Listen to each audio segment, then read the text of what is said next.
Boker Tov and Chazak Baruch to everyone for coming out.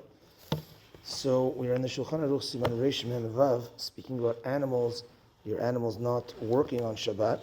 So he said that let's say you, again, this is for work. So let's say you have an animal that you asked a non-Jewish friend to watch over Shabbat, and he's not doing any work, he's just acting like a dog, let's say, whatever, then that's okay.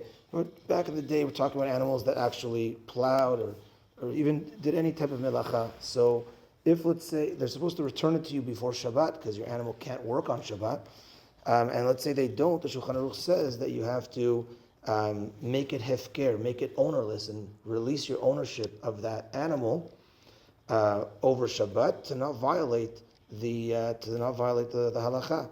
Now, there are 2 points on that. One is that you can't go into this lending or renting the animal with that intention.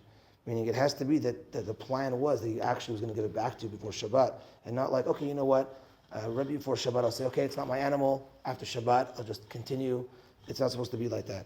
And number 2 is that when you are releasing ownership, it's a release of ownership for Shabbat, meaning it is a full release of ownership. So technically, if the non-Jew would know about this release of ownership, whatever, and he would say, well, now I'm owning it, he gets it, but it's a release of ownership for the day, and then at that night, Motzei Shabbat, Sunday, when he returns the animal to you, you get your ownership back.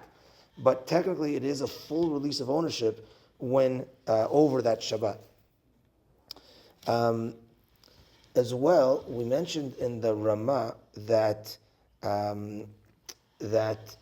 there's no shvitat behema over Chagim, over Yom Tov, but the Chida and Rav Avad Yosef is posek that way as well. That's strict that the posek lachmir that isur shvitat behema is also noheg on Yom Tov. That you can't have your animals work is also on Yom Tov. And the last point on this is that let's say you rent an animal from a goy, so the animal doesn't belong to you; it belongs to a non-Jew, and you rent it, and let's say you have it over a Shabbat.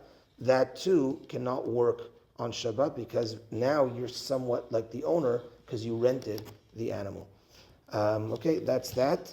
I have to run to a bar mitzvah, so we're not going to do a mishlei shiur today. I'll give you a little break. Mincha tonight at 5:50. Mincha at 5:50, and Gemara shiur tonight B'ezrat Hashem at 8:30. Have a good day, everyone. Tana D'Viliyahu.